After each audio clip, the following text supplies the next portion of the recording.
Paul here, guys, and today I'm going to be experimenting with baking eggs in a pan to see if it'll save me time instead of having to fry individual eggs to bake them in the pan and get my yolks perfect every single time. So I'm going to do a small pan just because I'm sampling this and trying it out. I don't want to waste a lot of eggs and make a whole giant pan and then they not turn out. So we're going to start this now.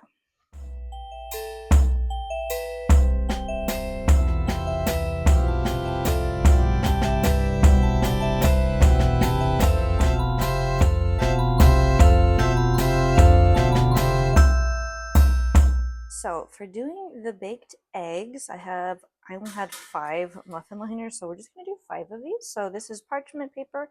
I did some spray oil and then I put these over just in case. I just as a standard when I'm making muffins and stuff as well. In case I get some spillage or any little bits that don't make it into the cups, this oil will keep it from sticking to the pan when I bake it.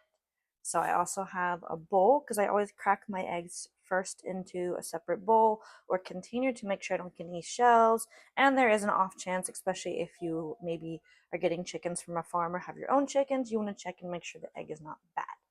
And usually I have a scrap bowl, but today I just have a bag. My brother, he saves these plastic baggies that hold produce to throw just the extra little bits away, make it easier for disposing of it later. So we're going to start by doing each egg separately and putting in each of these little cups.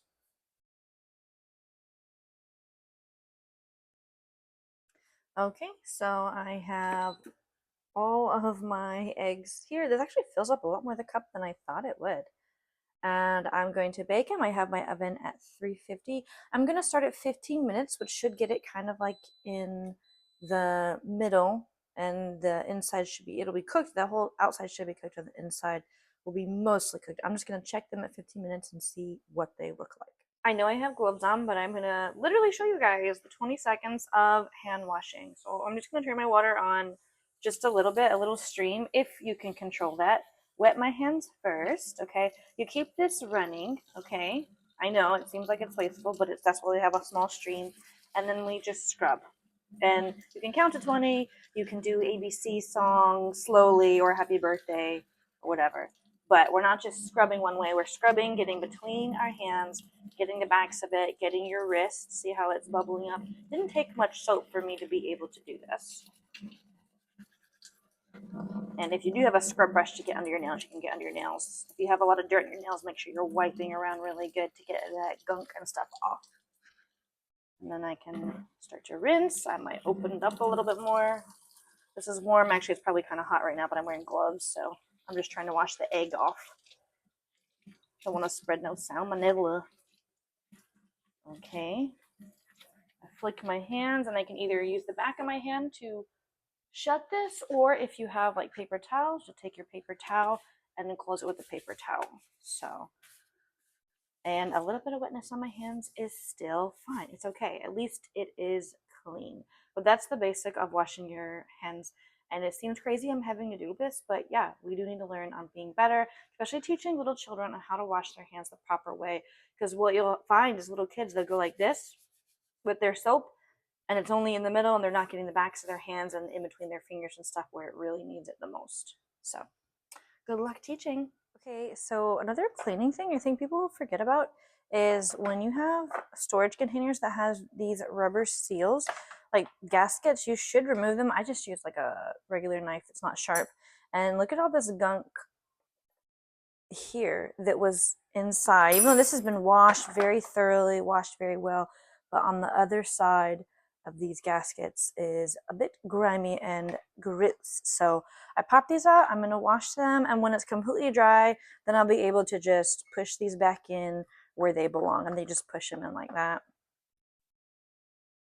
and it fits right back how it was. So I took it out by taking a knife and just popping it out just like that. And don't use a really sharp knife because you don't want to accidentally cut these. So our egg timer has gone off for 15 minutes. Oh, look at them. They're so cute. So this is just 15 minutes. Wow, they still seem a little bit watery. So this is at 350. Now this is a gas oven, and I find that some of these gas ovens seem to be a little bit weaker. So 15 minutes, it's still a bit jiggly.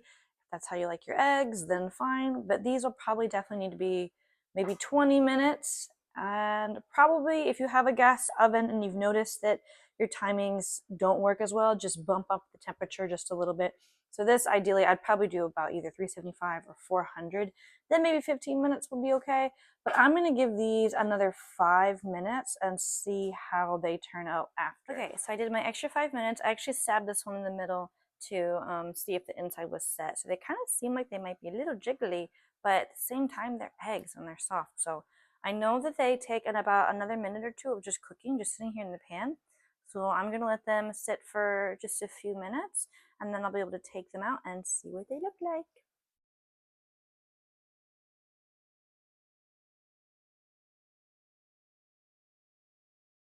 So this came out really nice. This is actually cute. It looks pretty. So you can see most of my yolk is cooked. There's just a little bit of runniness in it, which is still good. That's how a lot of people like to eat their eggs. Cooking it for little kids, and you want to make sure it's thoroughly cooked. This was in a gas oven at 350 for 20 minutes.